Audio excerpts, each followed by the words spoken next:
So please join me in welcoming Aaron from Memorial Sloan Kettering up to talk about quick answers for cancer research.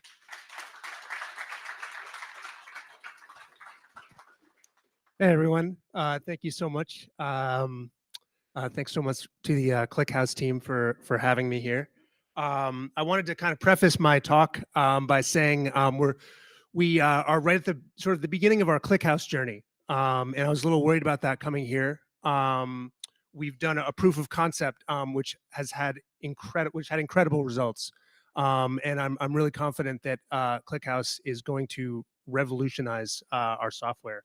But we are just starting. We don't actually know too much about it. And so the substance of my talk is actually going to be more about a little window into the world of cancer research, and why we need ClickHouse, and why data is so important, and also why speed is important.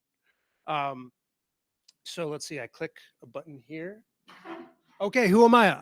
My name is Aaron Lisman. I'm a lead software engineer. I have no background in science or biology, by the way. I'm part of the Nikki Schultz lab. Nikki is a bioinformatician at Memorial Sloan Kettering Hospital. And for those of you who don't know, Memorial Sloan Kettering is probably one of the biggest and most famous cancer hospitals in the country and the world. We're up on the Upper East Side. I really love working in the cancer space. My father died 6 years ago of cancer. Practically everybody in my family has had cancer. I've been in advertising. I've been in the startups in my career, and I'm really happy to have found a home in the world of science and academia, and be able to put my skills, my software engineering skills, to use there. What is CBioPortal? I didn't mention that. I work almost exclusively on a product called the CBioPortal. It's a data analysis and visualization application that allows people to explore genomic and clinical data that's aggregated from research studies and also directly from the clinic. So there you see some pictures of various features of the tool, and I'll get into that a little more deeply. It originated in 2012 at Nikki's lab at MSK. It's open source. Anybody can contribute to it, and anybody can download it and use it at their own institutions. It's grant supported, and it's multi-institutional. So we collaborate with people from Dana-Farber in Boston and various other leading cancer institutes on the development and the extension and maintenance of this software. So why was it built? It was built to address a very sorry state of affairs, which existed back then and frankly still exists now.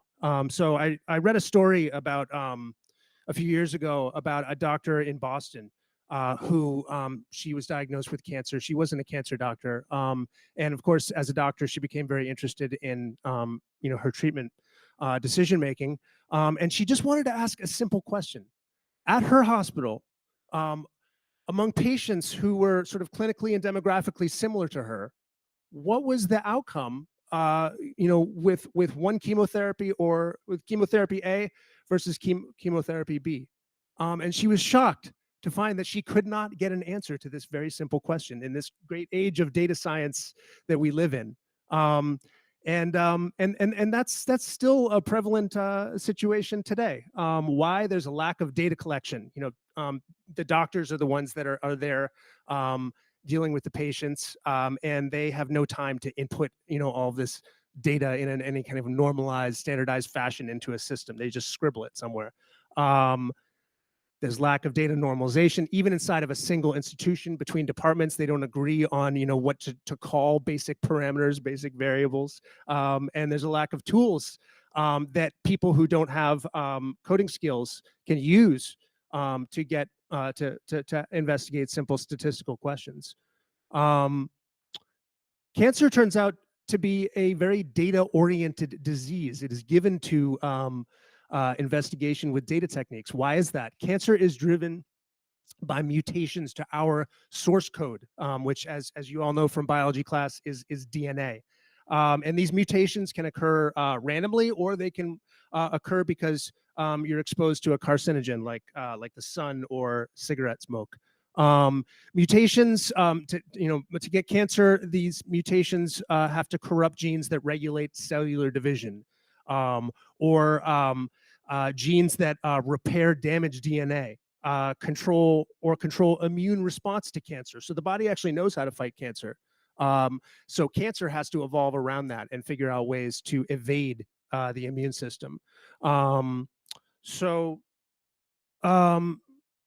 genes are extremely important, and if you can figure out what mutations are present, it's going to tell you a lot about what's going on. And so this is a chart from our application, which shows this is a group analysis. These are two different groups.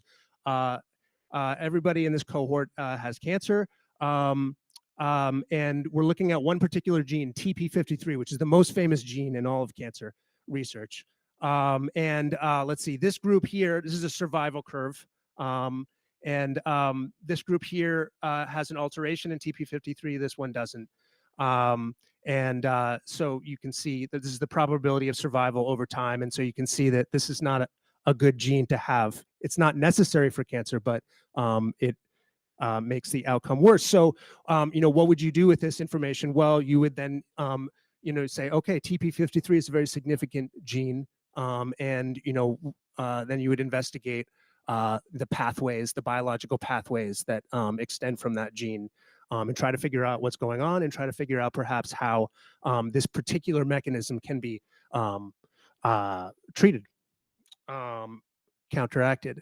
And the dream is that by reading the mutations, the dream of bioinformatics, which is the field of basically data science applied to biology and cancer in particular, the dream is that by reading these mutations in the code, we will be able to understand cancer's basic mechanism better and target it more intelligently and precisely, instead of relying on, for example, the blunt force of chemotherapy.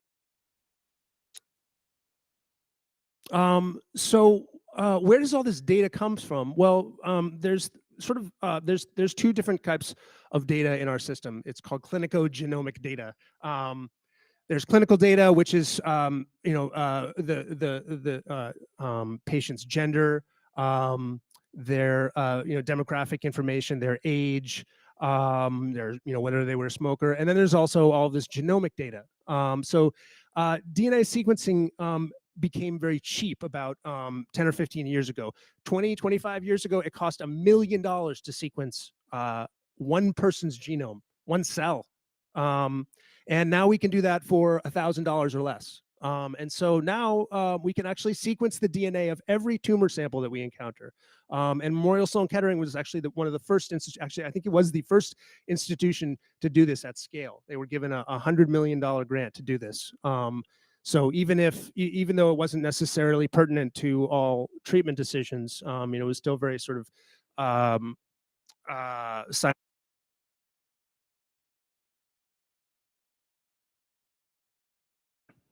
Hello. All right. What do we do with this data? Well, this is the task of bioinformatics. Data, as I said before, data science applied to clinical and genomic data. The goal of CBioPortal was to allow non-coders to do bioinformatical analysis. So we have all these labs, bioinformatics labs, that are populated by people who have, basically data science skills. And to ask very simple questions, you had to sort of get a bioinformatician. And the leaders of the lab realized that, we could do a lot better than that, and allow a lot more people to ask these questions much more easily. Using a browser-based interface, and so that thus was born CBioPortal, and it's been a big hit, as you can see here. So back in 2011, there's just this steady rise in usage. This is the public version of the CBioPortal, the public instance, which anybody can visit at cbioportal.org. And it has information that's been made public from hundreds of cancer studies, and also from de-identified patients from Sloan Kettering Hospital. And you can, run your own queries there. Let's see. People can also download, as I said, the source code and install it. And that's been done by many dozens of institutions around the world, hospitals, research institutions, and drug companies. A lot of drug companies are using this. So what are the features of the portal? Well, we have this cohort exploration. So this allows you to filter down a cohort. So you start with, say, 100,000 patients, and you can you can filter based on all these different facets. So this is the kind of cancer that they have, smoking history, mutation count. These are the genes. So I might want to filter only on patients who have that TP53 mutation we were talking about, or any of these other genes. Let's see, this is another sort of top level feature that we have, group comparison. This allows us to compare different subsets of a cohort, to see how well certain dimensions correlate with certain outcomes. We have a patient view, which allows us to look at a specific patient and the data that's been collected for them. This is a timeline which shows the kind of the whole history of their cancer and their treatment. These are the mutations. This little blue symbol here means that it's an oncogenic mutation. So it's a mutation that we know that actually drives cancer. And then a results view. This is a very famous feature that we developed called the OncoPrint, very famous in the world of cancer research. So this is a cohort. The rows here are genes, and we can see the co-occurrent events. So you can see that TP53 and this gene here are very often mutated. These are mutation events here. And so depending on whether things are co-occurrent or exclusive, that can inform people's investigations. How much time do I have? Good. Okay. All right. So what is the basic data domain here? Well, we have a matrix of patients and their clinical data, talked about that, age, sex, smoking status, cancer status, and the genomic data. And there are many different types of genomic data. So the most basic is just, the result of DNA, RNA sequencing. But we also look at gene expression. So in order to for a gene to function, it not only has to be in your genome, but it also has to be expressed. Meaning that it's, if you remember from biology class, it gets translated into RNA and then into protein, which is actually what your body is made of, what actually performs the functions of your body. And sometimes genes are totally quiet. They're not being expressed. So we need to look at that, and we have ways of reading that, and that's very important, again, for cancer, because we are, seeing, actually, we're able to read how much activity a certain gene has, or a certain mutated gene. In all research, scale is equal to statistical power. A bigger data set brings out signals that are hidden in smaller sets, and strengthens conclusions. And so we just want to accumulate more and more data, and the only the only problem is actually making sure that the data is standardized and normalized, so that the conclusions that people draw on it are legitimate, and that's actually quite hard. So we have whole curation teams whose job is just to make sure that the data that gets fed into the system is actually it's apples to apples. We're also using machine learning and natural language processing to help in that regard. What is the scale of the data? Well, in our internal MSK portal, we have, in the biggest study, we have 120,000 patients. The human genome has about 22,000 genes. For RNA expression data, which I was describing before, you have a read per gene per sample. So I spent a lot of time today making sure that that's a billion, that multiplication is a billion, but I'm pretty sure that's 2.5 billion rows. That's 100,000 patients. Our goal right now is to build a product that can scale to 1 million patients. As I said before, we're trying to add constantly more data, new data modalities, new types of data, and yet another multiplier is something called single cell sequencing. This is really fascinating, but the DNA sequencing that I've described so far is what's called bulk sequencing. So we take a sample from a patient, we grind it up, and when we report this, we find a mutation. It's an average over all the cells, okay, that are in the sample. But in fact, a tumor is not a homogeneous thing. So in one area of the tumor, you might find a certain mutation. In another area of the tumor, you might find a different mutation. And it turns out that's extremely important to understanding how a tumor grows. And so in single cell sequencing, we're actually able to find individual cells in the tissue and just sequence the DNA from those cells. And then we'll come out with 100 different sequences, and we can actually spatially map out what's happening inside of the tumor. And what in fact what's happening is actually a sped up process of evolution. Certain cells are winning out, and understanding why that is can bear a lot of fruit. So all of this scaling up of data has resulted in a very sluggish application. Our application is used every day by thousands and thousands of researchers and students and increasingly doctors.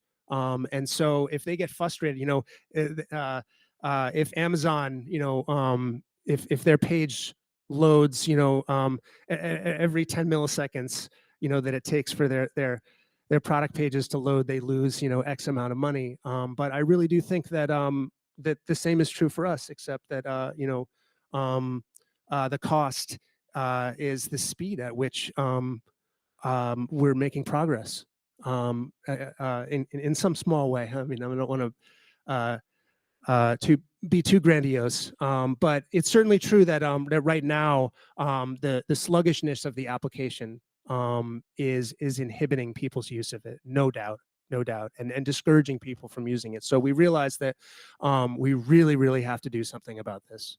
So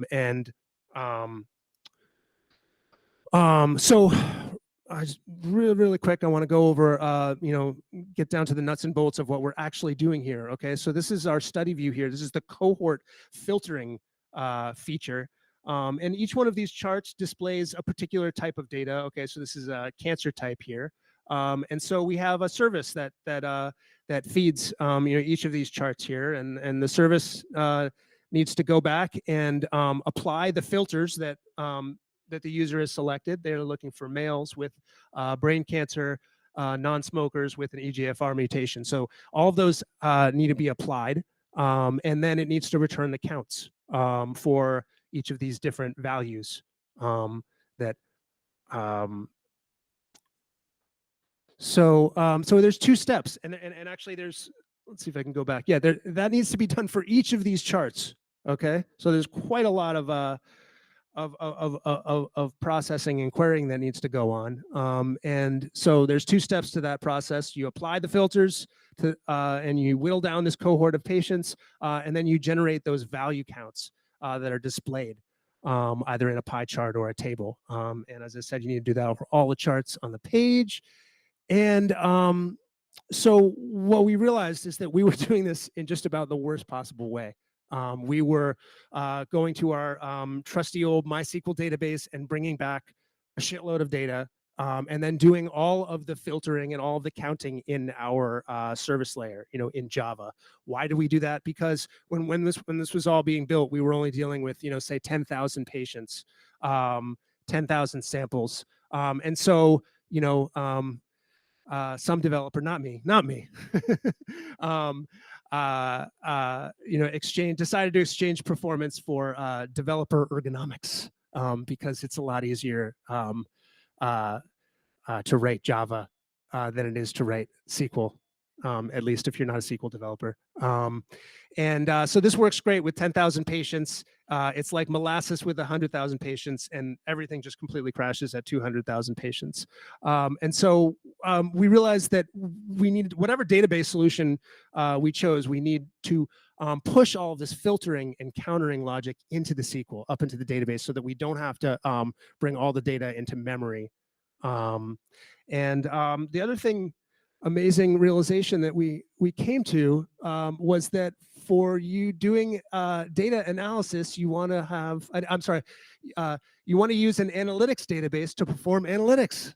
That is what actually led us to ClickHouse and to OLAP and ClickHouse. Again, this kind of concludes the talk, but we actually re-implemented some of the services using this strategy. Basically, there's almost no Java left. All of the filtering, all of the logic for filtering and counting is now in the SQL in this big sort of union statement, and it's in ClickHouse. And what was taking 20 seconds, 30 seconds, 60 seconds, 2 minutes now takes like literally half a second. And so when I say that's why it's going to revolutionize, people are just going to be blown away by how fast the application gets and how quickly they can get the answers that they need and test different hypotheses. So that's all I have to say. Thank you very much.